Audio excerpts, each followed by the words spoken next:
پاکستان کی تاریخ میں کچھ کہانیاں ایسی ہیں جو صرف خبر نہیں رہتی بلکہ پورے معاشرے کے لیے ایک آئینہ بن جاتی ہیں۔ آج ہم ایک ایسی ہی کہانی پر بات کریں گے، social media star Qandeel Baloch کے قتل کا کیس۔ یہ صرف ایک قتل کی الماناک داستان نہیں بلکہ ایک ایسی حقیقت ہے جس نے ہمارے قانونی نظام کی سب سے بڑی کمزوریوں کو پوری دنیا کے سامنے لا کھڑا کیا۔ تو اس پوری کہانی کو سمجھنے کے لیے ہم اسے 5 حصوں میں دیکھیں گے۔ سب سے پہلے جانیں گے کہ قندیل بغاوت کی علامت کیسے بنی، پھر دیکھیں گے کہ غیرت کے نام پر ان کا قتل کیسے ہوا، اس کے بعد قانون کی اس مہلک خامی پر بات کریں گے جس نے سب کچھ بدل دیا، پھر عدالت کے اس فیصلے کو سمجھیں گے جس نے سب کو ہلا کر رکھ دیا، اور آخر میں یہ سوال اٹھائیں گے کہ کیا انصاف واقعی ہو پایا؟ چلیں سب سے پہلے تو یہ سمجھتے ہیں کہ آخر قندیل بلوچ تھیں کون، اور وہ پاکستانی معاشرے کے لیے اتنی اہم کیوں بن گئی تھیں؟ ان کی پہچان کیا تھی؟ ان کی سوشل میڈیا پوسٹس، وہ بے باک تھیں، پر اعتماد تھیں، اور ان میں اکثر معاشرتی منافقت پر گہرا طنز چھپا ہوتا تھا۔ وہ یہ سب صرف توجہ حاصل کرنے کے لیے نہیں کر رہی تھیں بلکہ وہ جان بوجھ کر، سوچ سمجھ کر قدامت پسند سوچ کی بنیادوں کو چیلنج کر رہی تھیں۔ تو ہوا یہ کہ قندیل بلوچ ایک ہی وقت میں 2 بالکل مختلف دنیاؤں کی علامت بن گئیں۔ ایک طبقے کے لیے وہ خواتین کی آزادی اور خود مختاری کی ہیرو تھیں، تو دوسری طرف قدامت پسند طبقے کی نظر میں وہ ایک ایسی باغی تھیں جسے قبول نہیں کیا جا سکتا تھا۔ اچھا، تو یہ آن لائن بغاوت ایک حقیقی خونی المیہ میں کیسے بدلی؟ وہ کون سے واقعات تھے جنہوں نے اس آگ کو بھڑکایا؟ آئیے دیکھتے ہیں۔ یہاں سے کہانی بہت تیزی سے آگے بڑھتی ہے۔ سب کچھ شروع ہوا ایک عالم دین کے ساتھ متنازعہ سیلفیز سے، جس کے بعد میڈیا نے ان کی اصل شناخت اور خاندانی تفصیلات سب کے سامنے رکھ دیں۔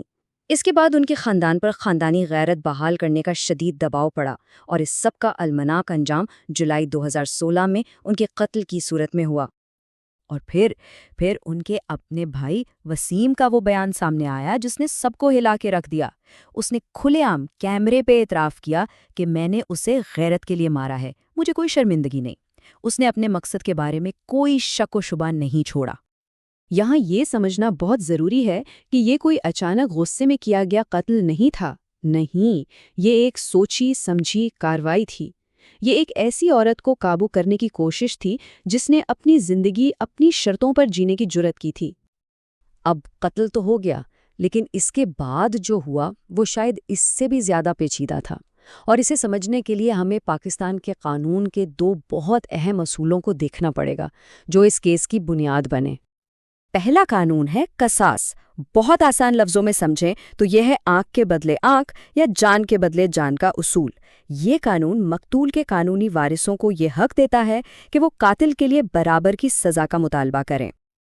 اور قصاص سے ہی جڑا ہوا ایک دوسرا اصول ہے جسے کہتے ہیں دیت۔ اس کا مطلب ہے خون بہا۔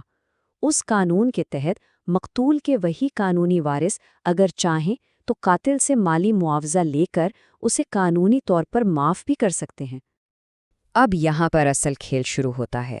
ذرا سوچئے، جب یہ دونوں قوانین ملتے ہیں تو غیرت کے نام پر قتل کے کیسز میں کیا ہوتا ہے؟ ایک قانونی چور دروازہ کھل جاتا ہے۔ کیسے؟ خاندان کا ہی کوئی فرد قتل کرتا ہے، اور چونکہ مقتول کے وارث بھی وہی خاندان والے ہوتے ہیں تو وہ قاتل کو معاف کر دیتے ہیں۔ نتیجہ، قاتل صاف بچ نکلتا۔ قندیل کے قتل نے پورے پاکستان میں جیسے ایک آگ لگا دی۔ لوگوں نے اتنا شور مچایا، اتنا دباؤ ڈالا کہ حکومت کو آخر کار 2016 میں اس چور دروازے کو بند کرنے کے لیے ایک نیا قانون لانا پڑا۔ اس قانون میں صاف صاف کہہ دیا گیا کہ اگر قتل غیرت کے نام پر ہوا ہے تو خاندان کی معافی کے باوجود قاتل کو عمر قید کی سزا ہر حال میں ہوگی۔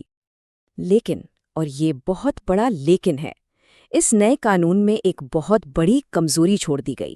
قانون نے یہ فیصلہ جج کے اختیار پر چھوڑ دیا کہ وہ یہ تعین کرے گا کہ قتل کا مقصد واقعی غیرت تھا یا کچھ اور یہی وہ نقطہ تھا جو بعد میں سب سے بڑی کمزوری ثابت ہوا۔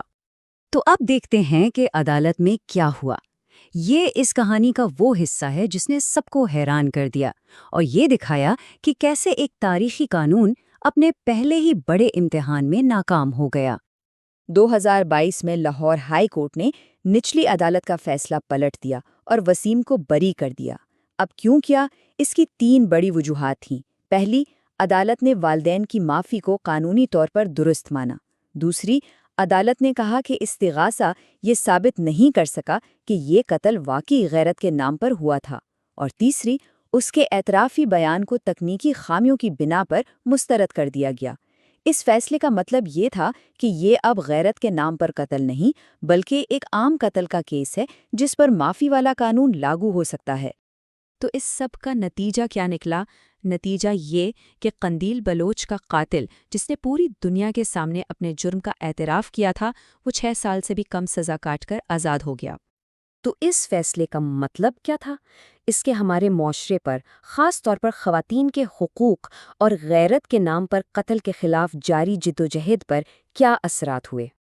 دیکھیں، اس فیصلے نے کئی چیزیں بالکل صاف کر دیں۔ ایک تو یہ کہ 2016 کا جو نیا قانون تھا اس میں بہت بڑے سکم ہیں۔ دوسرا، اس نے یہ راستہ دکھایا کہ ایک قاتل پہلے غیرت کا نعرہ لگا کر بعد میں اس سے مکر جائے تو وہ معافی حاصل کر سکتا ہے۔ اس فیصلے کو خواتین کے حقوق کی جدوجہد میں ایک بہت بڑی ناکامی کے طور پر دیکھا گیا، جس کے بعد حکومت نے سپریم کورٹ میں اپیل دائر کی ہے۔ آخر میں اگر ہم دیکھیں تو قندیل کا کیس صرف ایک قتل کا کیس نہیں ہے، یہ دراصل ایک تصادم کی کہانی ہے۔ ایک طرف ایک بدلتا ہوا معاشرہ ہے اور دوسری طرف ایک پرانا، سخت پدرشاہی نظام جہاں قانون بھی اسی نظام کی حفاظت کرتا نظر آتا ہے۔ اور یہ پورا واقعہ ہمیں ایک بہت گہرے سوال کے ساتھ چھوڑ جاتا ہے کہ جب نظام اور معاشرتی سوچ کو بدلے بغیر صرف قانون کی کتاب بدل دی جائے تو کیا انصاف کا مطلب واقعی انصاف ہوتا ہے؟